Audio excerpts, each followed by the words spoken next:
Buongiorno everyone, welcome back to the Magpie Channel TV. We've got the big one, right? We've got the big one here, the semi-final first leg preview. Live show for you tonight, so get your crack in the comments as well. Join along and let us know what you are thinking ahead of Tuesday night's game at St Mary's. I'm absolutely buzzing for it. Can't wait to get down there. I'm heading down there tomorrow on the train. 2 nights of it, 2 big nights for one big leg, and then a big leg in the second leg as well. The week after. So we've got the Saints view waiting to get involved here. Southampton fan channel as well. He's going to jump on, let us know what he's feeling about the game. So I can see a couple of you in the chat already. Let us know if you can hear us all right, see us all right. Adam Redmond says they think we're going to smash them. Well, let's think what Dan thinks. Yeah, the Southampton fan. What's he saying? How's he feeling? Hello. Dan, welcome to the show, mate. Thank you for having me. Pleasure, mate. It's good to see you back. You've been a bit of a hiatus, haven't you? You took a couple of years out of the game, Eddie Howe style, and brought yourself back onto the YouTube scene now. No, I wish I went and got the footballing education that Eddie Howe did on my hiatus, but no, we're back. Good to see you back in the game, mate. Southampton now not so good in the league. Obviously, I think he's still bottom after the results this weekend, but doing well in the cups. You know, nobody expected that win over Man City at St Mary's. A comprehensive win as well. It wasn't like he's fluked it and smashed it in the 90th minute. You know, he deserved that win. What's the feeling like amongst yourself, amongst the fan base, of how serious do you take the semi-final on Tuesday and then the following week? I think it's mixed. I mean, you heard it on our channel just now. You know, we're 3 fans, all completely different viewpoints on how we approach this game. Obviously, the Premier League has to be the priority. Survival has to be the priority. But given the fact that these 2 legs come over a run where we don't have Premier League football, I would see it as an absolute must that we go and play our strongest team, give the game to you guys, and try and find the performances over 2 legs that will ultimately get us to Wembley and get to that final. I love the cups. I was saying to you just now off air, you know, getting to these finals for a Southampton fan is a big deal, you know, especially, I mean, maybe not so much this season, but in the past when it's been pretty clear we're not going to get relegated, but it's pretty clear that we're not going to get into Europe. Those cups are everything. You know, having that cup run, you know, no one ever expects us to go win it, but having those runs is always important. And, you know, we've had a few semi-finals in the FA Cup over the last couple of years. Obviously, we got to the League Cup final in 2017. So in terms of history, we've actually got quite good pedigree in the cups. It's just about getting to those latter stages. So it'll be, you know, I'm very intrigued to see how Nathan Jones sets up. But at the moment, the feeling is it's very mixed. There's a lot of uncertainty at Southampton Football Club at the moment. Obviously, new manager. I think a lot of people thought that 6 weeks for the World Cup break was enough for him to completely change this squad and the way they're playing and get results. You know, ultimately, it's proved 6 weeks was not long enough, or he's wasted the 6 weeks. We don't really know. But to go on a run as we did last week of 3 wins in a week, you know, beating Palace in the FA Cup, then beating Man City in the League Cup, and then getting a massive win at Everton in the league, you know, that's changed the mood completely. And it's a real shame that we're going into this game on the back of another defeat, you know, back to square one, really, albeit, you know, an acceptable performance. You know, we probably deserved a point against Villa. Now you look at it because you think yourself, Newcastle have been like this under the Mike Ashley era, where, you know, he definitely wanted Newcastle out of the cups at the quickest opportunity because his goal was just to remain in the league. A lot of Newcastle fans started just saying, "Oh well, you know, we don't need the distraction, we don't need the extra games, we haven't got a squad for it, we can't handle being in the cups. You know, if we get knocked out, focus on the league." So, but when you're at a semi-final and you've beat Man City, you're in the semi-final, you deserve to be there. You're 2 games away from what you can see in the background of this stream there, Wembley. You've got to take it. So surely the players aren't coming out thinking, "Oh well, it won't matter tonight, is it? We've got the league next week. You know what I mean? We've got to concentrate on getting out the relegation zone." Yeah, and I think with this season in particular, you know, we haven't really flirted with relegation as much as we have this season for a good few years. But having said that, the last time we really scraped survival, we got to the FA Cup semi-final, you know, and that was actually quite a welcome distraction because it allowed Mark Hughes at the time to come in and you know, have more games. And the way I see it, more games for a new manager is more opportunities to learn about your squad. and that's obviously what Nathan Jones has come into. We've had a very kind run of fixtures in the League Cup. We've had 3 League One sides before facing Man City. You know, usually we don't really get the rub of the green when it comes to the cups and our draws. But right now, you know, we've seen Nathan Jones as a very very passionate manager, very motivated manager, as you obviously want from your head coach, and the opportunity to get to a major cup final in his first Premier League job, with him being there for about 3-4 months. You know, what have you made of motivating. Nathan Jones so far? And what did you think of the appointment? Because were you in favour of Ralph Hasenhüttl getting the sack? Because it happened after Newcastle beat Southampton at St Mary's 4-1 back at the start of November, and then you know, Hasenhüttl goes, loads of names linked, and then Nathan Jones, a Championship manager, gets a big opportunity. Yeah, Ralph's time was up. I think everyone accepted that if he hadn't been sacked after that Newcastle game, it was coming. You know, I think everyone kind of thought that was probably going to happen over the World Cup break. You know, that made sense. But that defeat, the man of the defeat, you know, he couldn't stay in the job any longer. You know, fans were really protesting, and it was getting ugly, which is a real shame because it's a man who very well liked as a person. You know, very well liked by his support.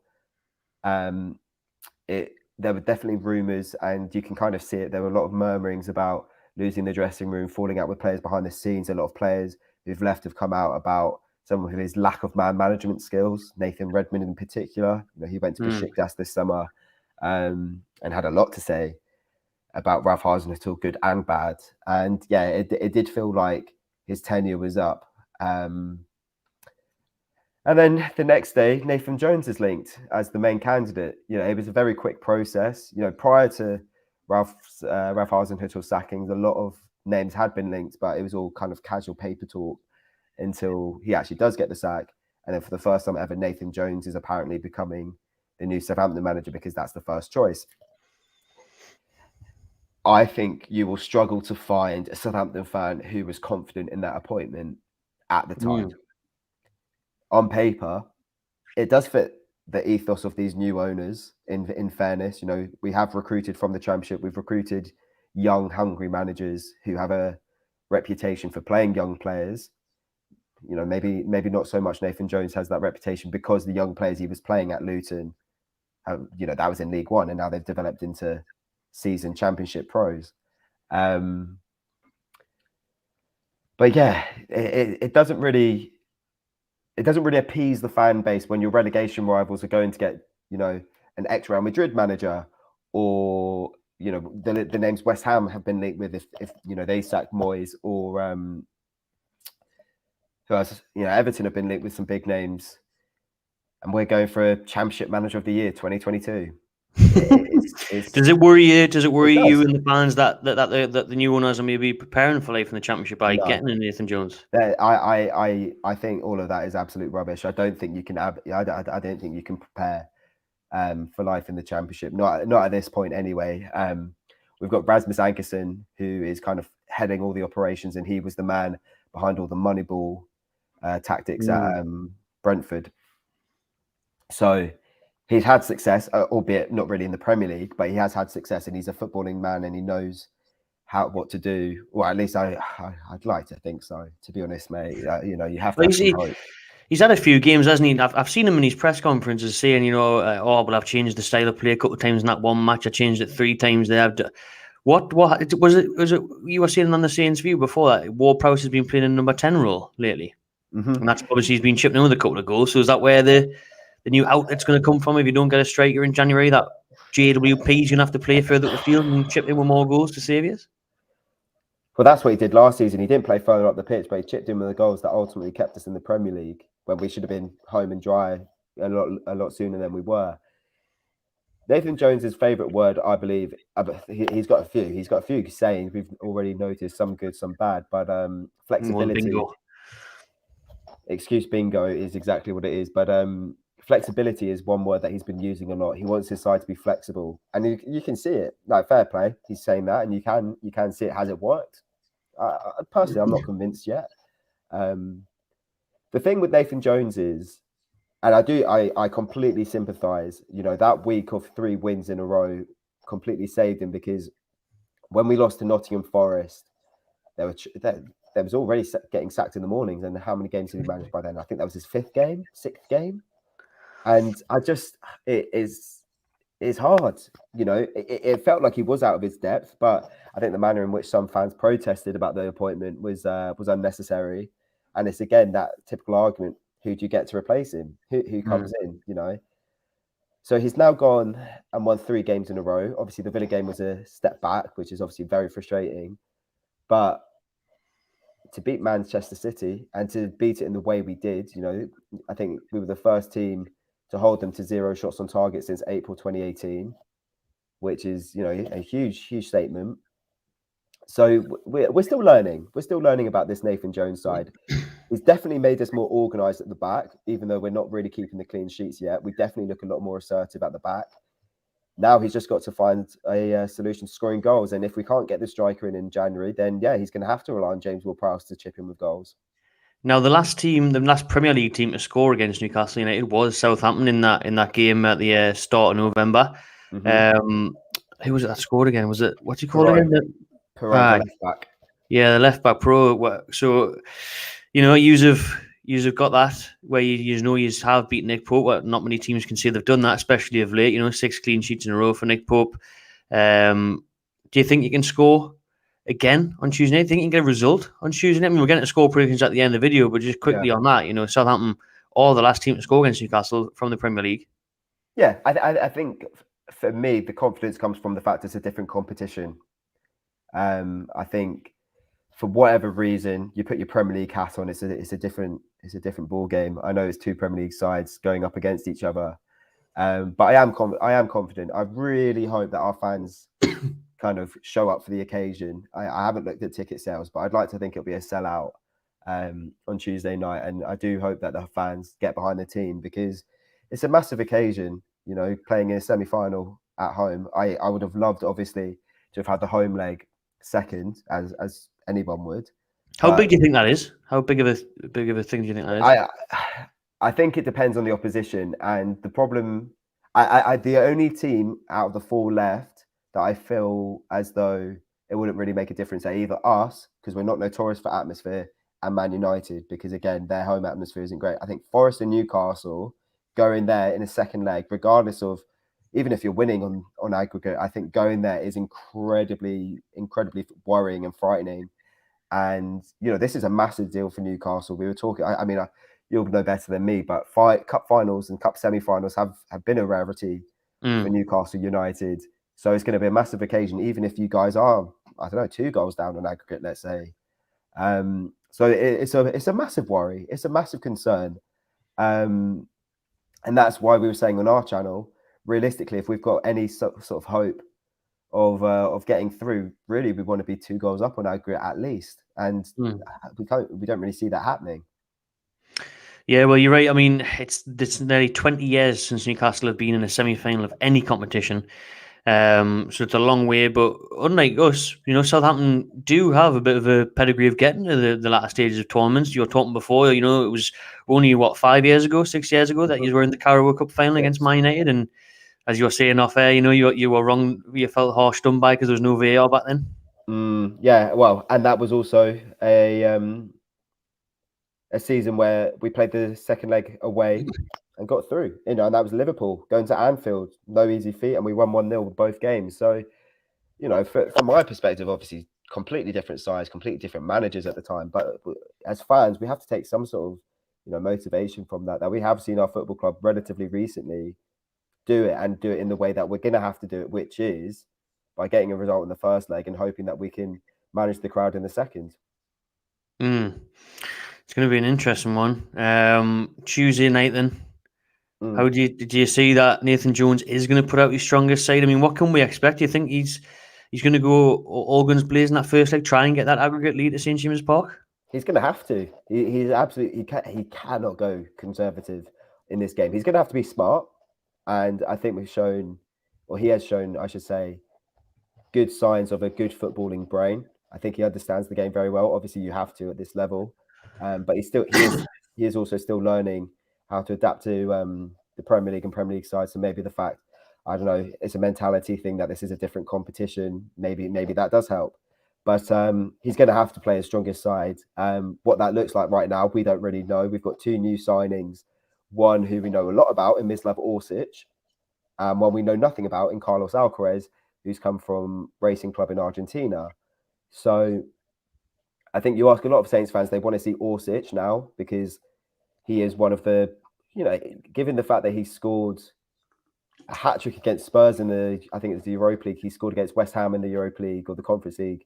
He scored against Chelsea in the Champions League this season. He scored a lot against a lot of English clubs, and probably is one of the most highly rated forwards outside of the European top 5 leagues, coming from Dinamo Zagreb. So I think a lot of fans want to see him now,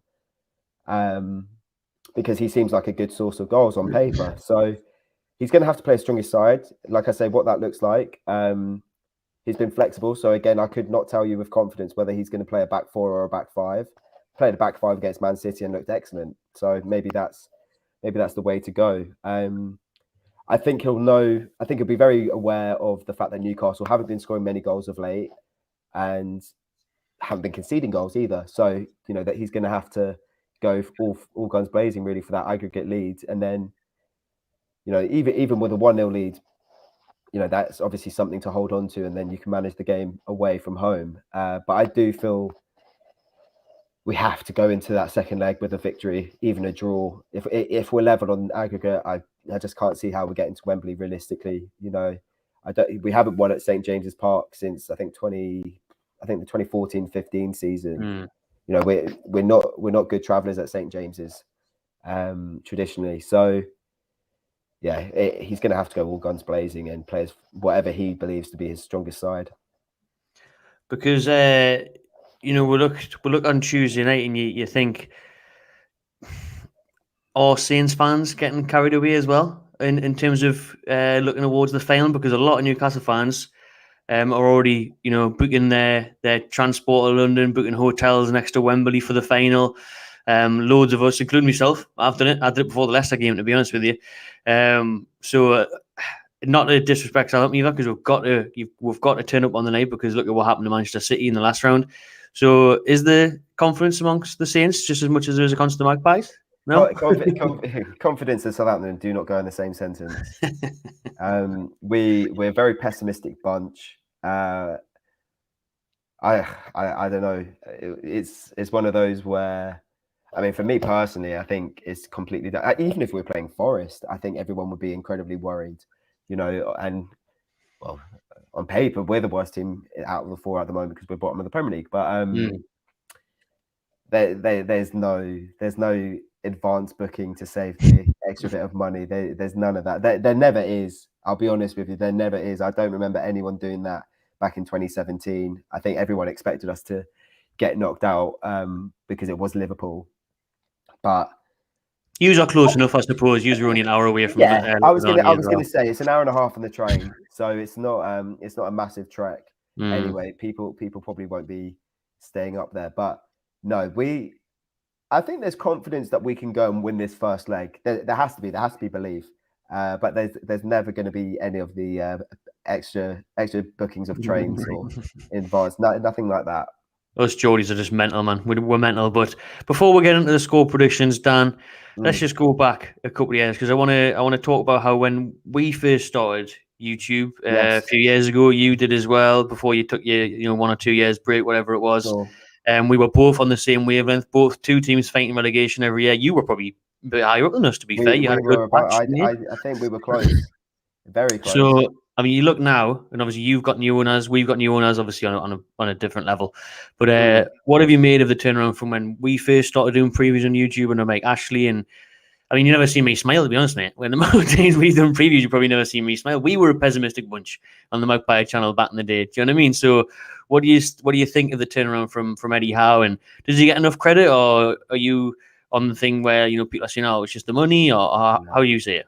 No, Eddie Howe deserves the keys to the city. I think at some point, if he gets this cup win, you guys have got to give him something, because he is an absolute mastermind. I think we all saw how good a coach he can be at Bournemouth. You know, we saw a really exciting young English coach. But I think particularly in his last season when they obviously went down, I think everyone was like, oh, hang on a sec. Is this guy the real deal? Is this guy of the pedigree that we think he can be? And I think he's gone to Newcastle and he's completely changed things around. I mean, this is obviously as an outsider, but the mood is better. You know, the players look like they're backing the manager. You know, the players look happy. And, you know, obviously I think it's a very throwaway comment to say, oh, but Newcastle have got the money, you know, they spent this on that, you know. And yeah, don't get me wrong, there have been some big money signings. I mean, what was a mid-table side going into the season, spending, 60, 70 million on a striker, that's absolutely absurd. But realistically speaking, he's not the one that's made the difference. It's been the 30 million, the 40 million, like, you know, it's obviously it's big money for us, but in the grand scheme of things, it's not extortionate money that you'd probably associate with the owners of Newcastle that have made a difference. You know, it's been smart buys, and it's been an excellent manager who's been able to find, you know, solve the puzzle to find a system that fits and conforms to their best ability. So I'm a massive advocate of Eddie Howe. You know, I would have loved. Obviously, I can sit here and say I'd love to have had him at Saints. Whether he would have taken the job with his links to Bournemouth and Portsmouth, I'm not too sure. But yeah, I'm a massive advocate of Eddie Howe, and I think he is a massive part of Newcastle's success of late. Well said, mate. You know your stuff. So, who are you going to be keeping an eye out for on Tuesday night? Who do you look at this Newcastle side and think, you know what, if we keep him quiet, we've got a chance? Well, I'd like to say Callum Wilson, but he's been a bit quiet in terms of Newcastle players. But he has got a great scoring record against Saints. Obviously, we were talking on your channel. Bruno seems to be the key for Newcastle and what they do. But for us, up until the World Cup break, I wouldn't have been saying this, but now obviously he's back on the books. It's our star boy James Ward-Prowse. You know, he's back on the goals, which is obviously great to see. We were talking about how Nathan Jones now sees him as a number 10, and he's making a lot more runs into the box, which has led to more goals. Which, as you'd expect, he's had. You know, we can talk about the free kicks, but he's been lucky in the sense of teams, for whatever reason, have been giving away free kicks in dangerous areas, and you know what his conversion rate's like. He's gonna, you know, give the keeper a real hard time with that. So yeah, he's been sensational of late on the ball. In terms of a player that Newcastle fans probably aren't aware of, I think Romeo Lavia is one to look out for. But now 19-year-old midfielder, he's going to be a superstar. That boy, he's absolutely unbelievable. There's a reason why we bought him in the summer as an 18-year-old, and then Chelsea went and put in a £50 million bid on deadline day in September, because he is going to be a star. Is he what kind of midfielder is he? Does he get forward? He's a deep line midfielder, but he's got a very good eye for forward pass. If you watch back the highlights against Man City, I think he's involved in that second goal slightly, but there's definitely some clips in the highlights of him making excellent runs and playing forward balls. And that's exactly what we need. You know, we've had a lot of midfielders who play it sideways or backwards, you know, have sat in that role. So he's been brilliant. Prior to a yellow card, a little bit like Oriol Romeu was, but he's going to be a superstar. And then with everyone else, it's a lottery, I'll be honest. Celeste Sars looked decent at the back. Gavin Bazunu has been struggling a little bit in goal. Shea Adams can't score for Toffee at the moment. I was going to ask you this, mate. I was going to ask you this, but Christian Collins has got it as well. Adam Armstrong. I haven't even remembered. I completely forgot about the Newcastle link. All right, there you go. Guaranteed to score now, isn't he? Oh, but, yeah, he's had a really tough time at Southampton. It just hasn't clicked for him for whatever reason. He said at Blackburn he liked playing off the left, and we've tried that, but there have been some big misses. He's not a confident player at the moment. Off the top of my head, I think he scored 4 goals in a Saints shirt, maybe 5. I remember I remember last year, obviously, I was living down Southampton doing my masters, and we went to a couple of Saints games, me and the lads at uni. It was a Friday night game, I think maybe in Aston Villa or something. He scored an Yeah, absolute screamer within about 2-3 and minutes. you And know then you his see him first. miss, like you see him miss sitters, don't you? It seems like Mm, he can't put any effort or power behind the ball. Something it was just weird. it is a weird one, and this dry spell that Shea Adams is on is a bit of a weird one as well, because at times he looks like a world beater, and then his work rate's excellent and his hold up play is great. But the problem we've got is we've got three strikers really who are all very good in pairings, but at the moment we're playing one up front. So again, we'll see how Nathan Jones conforms to that. Sekou Mara got his first goal against Man City and then hasn't started in the league since. So it's a complete lottery, mate. I'll be honest with you when it comes to our attackers. He's still yet to find a solution to score goals. But I'd say obviously Ward-Prowse is the main man at the moment. But I would recommend Newcastle fans look out for Romeo Lavia. I think he's going to be seeing him against Bruno. I think it's going to be really interesting. There's a comment before as well where I'll get it up again. I think it was Stephen mentioning James Ward-Prowse to Newcastle United. What would you think about that, Dan? Do you think he'll stay at Southampton regardless if you go down or stay up? No. Well, he's a smart boy. He's an ambitious boy. As much as he is Southampton through and through, he's got ambitions, and quite rightly so. I don't think any Southampton fan would feel disheartened. Well, obviously they feel disheartened, but they'd understand if he was to leave if we're relegated. I'm incredibly confident. Maybe that's naivety, but if we stay up, I'm always confident that he'll stay. But yeah, if we are to be relegated, then I don't see how he can play in the Championship, especially if he's realistically trying to get in Gareth Southgate's squad for the Euros in 2024. Even if you did stay up, though, how old is he now? Is he 27? 28. So, man, he's got to be thinking about that move, man. He's got to be thinking about that move. He is, but we've been calling it for however many years now. 2 summers back to back, he signed 5-year contracts. He's Southampton's highest paid player ever. How much is he on? I couldn't tell you, but it's over 100k a week, I believe, allegedly. Wow. It's high for you, which that's a big deal for Southampton. But he's Southampton through, and I think he's very much an advocate of the idea of kind of following the Matt Letizia route and being, staying at the club that made him. Obviously, not Matt Letitia's antics after his career and on social media, but on the pitch, I think James Ward-Prowse likes that idea. But yeah, of course, he's going to be ambitious. He's human. But it's the same argument about Harry Kane. I mean, how many times have we said Harry Kane's due a move from Tottenham and go and win trophies? So we'll see. The thing with James Ward-Prowse is as well, up until the World Cup break, he was abysmal. He was one of our worst players, realistically, which is a real weird statement to make. He had an awful start to the season. But fair play to Nathan Jones. He's gotten back. He's gotten back playing, which, is absolutely vital to our chances of survival because he is our best player. So I think he will go if we go down. But if we stay up, I naively, maybe, I stay confident that he'll stay. I like it. I mean, honestly, I do hope you stay up. I've got a little soft spot for Southampton now after living down there. I just hope you just don't get through the cup, obviously, mate. So we'll get into the score predictions now. I'm going to go for, I was going to say 2-0, but I'm going to lean towards a 1-0. I'm going to lean towards a 1-0 because we've been, only 1 goal in 4 games now for Newcastle, a bit shy in front of goal. We're creating so many chances and getting so many set pieces and playing well, dangerous areas. But then we're just lacking that final pass or that final shot just isn't going either side of the goalkeeper. But I think we'll do enough just to sneak a win on Tuesday night. So I'll go for 1-0. What are you thinking?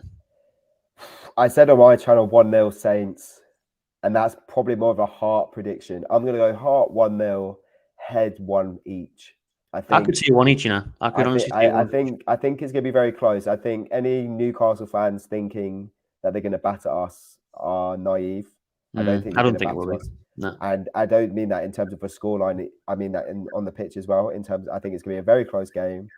You're not going to see a side that's bottom of the Premier League. It's just whether you're going to see a side that can compete with one of the best teams in the league. And that is obviously what Nathan Jones is trying to build. So we'll have to see. But I'm pretty confident that we're not going to lose the first leg. I think we go into St James's Park with something, whether that's a draw or a lead. But I'm quite confident we'll get something. Right, nice one, mate. Look forward to catching up with you down on the South Road for a beer or two anyways, mate. It's going to be good. Thanks for your time, mate. Everyone, make sure you go check out Dan over on the Saints View on YouTube. You can see his Twitter handle there in the chat as well. So nice one, mate. Appreciate your time, and I'll see you in a couple of days' time. Yeah, nice one, bud. Thank you. Take it easy, mate.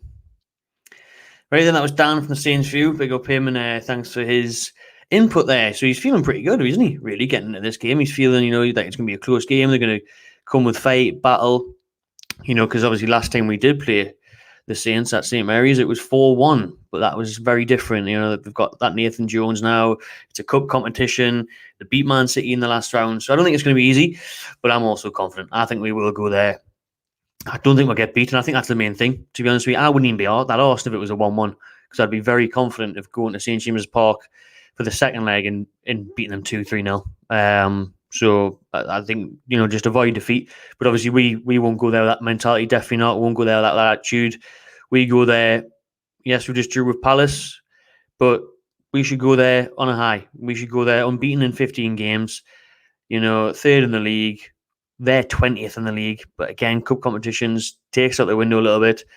But come on, our squad on paper, just forget about the leagues and the runs of form, everything. Our squad on paper is far superior to theirs. So we've got to go there and show them that we're the better side and get the win. Let's just fly through some of your comments, get them in now before we sign off on this stream. Chris thinks I was being polite, only saying 1-0 or 1-1, agreeing with him. Honestly, mate, I think it will. I think 1-0 or 2-0. And when he said 1-1, I thought we saw it. Nowadays, I could see a 1-1. And then I think we'll smash them at home. I think we'll beat them 3-0, 3-1 at home. This is an interesting one. And I said this on the Saints View, actually, on their preview. We'll have to see Isak and Maxi in the start 11. I said I called for that, or I called at least for Isak. I would include Isak as the 10 behind Wilson, or I would replace Wilson for Isak. Because I think Wilson should have scored the other night. Isak probably should have as well, but obviously, he's just coming back from a long-term injury. So I would say start Isak. Either way, if you want to play him in that 10 behind him, fine. If you want to drop Wilson, I'm fine with that as well, because I think Wilson hasn't been up to scratch of late for me. When was the last time Wilson scored? Let us know in the comments there, but it feels like a while ago. It does feel. Has he scored after the World Cup? I can't remember the last time Wilson scored. Someone, one of you will know in the chat, get that in there before we sign off. Mark also saying Isak needs to start. Is away goals still in? Nah, no away goals in this one. No away goals, no aggregate leads. Got Mike there in the comments. Saints fan. 3-1 wins is Ant live. Confident.